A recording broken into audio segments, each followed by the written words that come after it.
Hey guys, it's Joe with PocketNow.com, and another thing that I like about Android is the ability to load up custom keyboards or input methods. Today I want to show you SwiftKey X Beta and what it can do and some little caveats about it. Let's go take a look.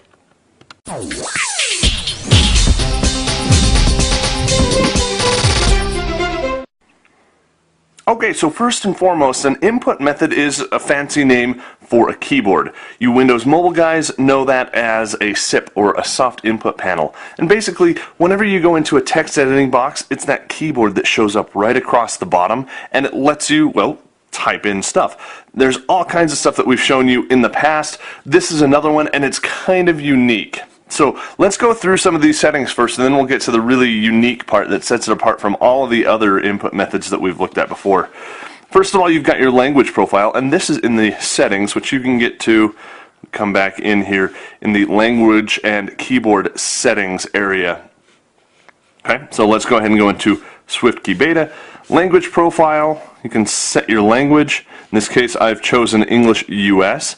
So this is kind of a nice choice for you if you've got a device, for example, that is a European device and you don't have English US. You might have European US or UK US, or excuse me, UK English. How about that? But you've got all kinds of different English variations. Well, in this case, you can in fact download the US version of English, but there's also some of the other stuff in here as well that you can download too. So quite a bit of language that you can download. The download itself takes a bit of time, so I would recommend you do that over Wi-Fi. Let's go ahead and take a look. Personalization. You can tailor predictions. This is really where the app gets interesting. Now, once you're all familiar with dictionaries, right? You type in something on your keyboard, and if it doesn't recognize a word like Pocket Now, you can add that to your dictionary, so when you type in Pocket Now, it will autocomplete that, or rather, it won't autocomplete it to something else. Does that make sense? So it won't try and spell check something for you that's really not a problem in the first place. Well, this is rather interesting. You can see here it's got Learn from Facebook, Gmail, Twitter, SMS, and then we can clear all data. Now, you actually have to provide not necessarily credentials, but you have to log in and give this app the ability to look at the stuff that you're posting in each one of these if you want to get these personalization options. Now, you don't have to do it. It's entirely optional. If you don't do it, this is essentially a normal keyboard. However, if you do, and that's where this really gets interesting, like I've mentioned before, the app will essentially use your post to Facebook, Gmail, Twitter, and your text as a predictive measure. It will try and figure out what you're trying to say and autocomplete faster based on what you've typed in there. So if you come in here, you can go in, and of course you need to log in using Facebook.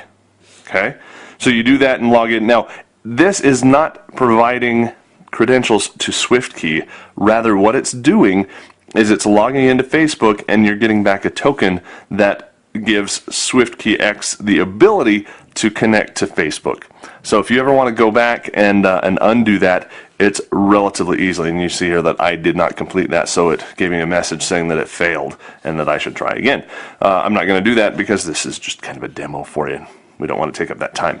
But what it'll do, it'll try and autocomplete based on your writing style on each one of these. And I find I have entirely different writing styles in each one, so I might want to use my Gmail writing style and not my Facebook or Twitter or text, because those are all kind of shorthand and abbreviated, whereas my Gmail is more longhand, it's more email. So bear that in mind. Because it is token based, you can revoke those tokens from any one of these apps and you don't have to worry about it. But even still, I'm a little bit worried. Keyboards in and of themselves have the ability to record and report every keystroke that you write. I mean, they're a keyboard, that's what they do. They have the ability to report that back to a third party. I haven't seen any that have actually done that, but the potential is there. Now, having an app that goes out and connects to all of your social media and your Gmail, well, that's a little bit concerning to me, and it's one of those things where you go, I don't know if I want to do this, but it's really an interesting and novel approach. Let's go ahead and look at some of the other settings. We can change the theme from a dark theme to a light theme. I like the dark one. It's kind of Windows Phone 7-ish. Layout, we can change it to QWERTY, AZERTY, different languages. And one thing that I don't see, even though we've got all this, is Dvorak. It shouldn't be that hard, guys, but anyway. Moving right along, we can also turn on arrow keys. If you don't have a little touchpad or a rollerball, it's nice when your keyboard has arrows to help do some fine positioning of your pointer. So I've got a touchpad, so we'll leave that turned off. Come down here in stats. My efficiency is only 55%. That's not all that great for a keyboard that's supposed to be super efficient, but it's still a beta, so we'll forgive it a little bit.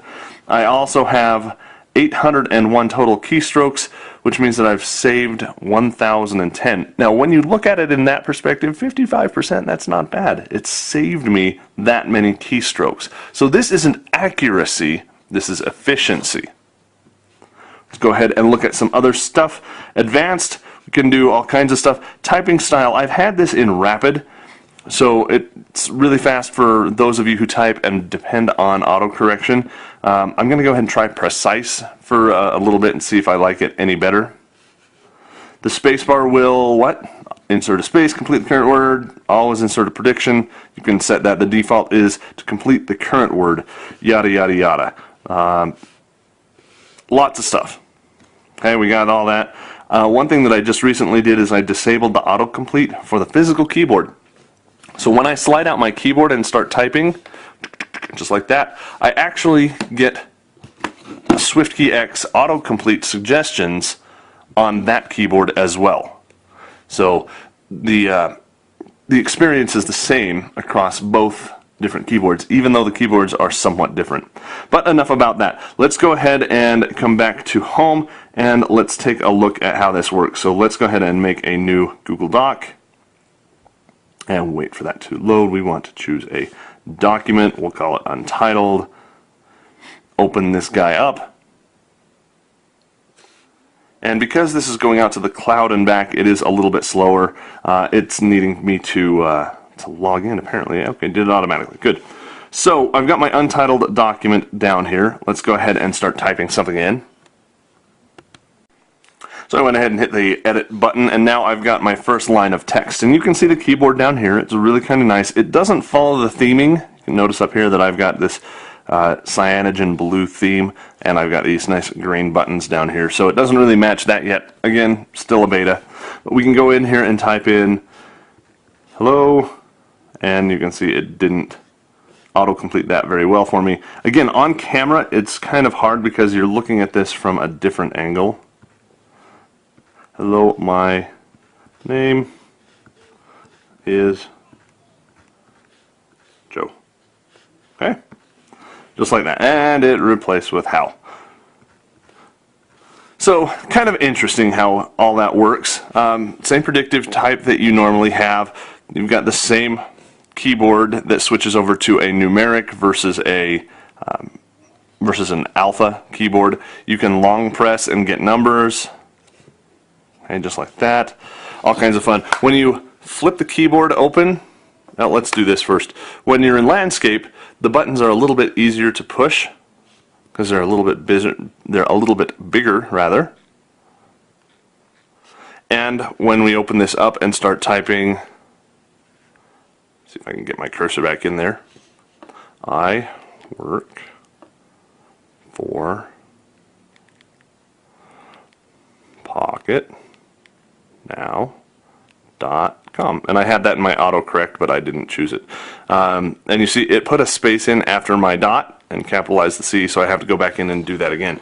So this is kind of using the prediction, even though we told it not to, on the physical keyboard. So a little bit interesting there. Anyway, the app is called SwiftKey X. It is currently a beta. It is very fun. I've enjoyed using it. Let me get back here to my languages and keyboard, and you can see SwiftKey X beta.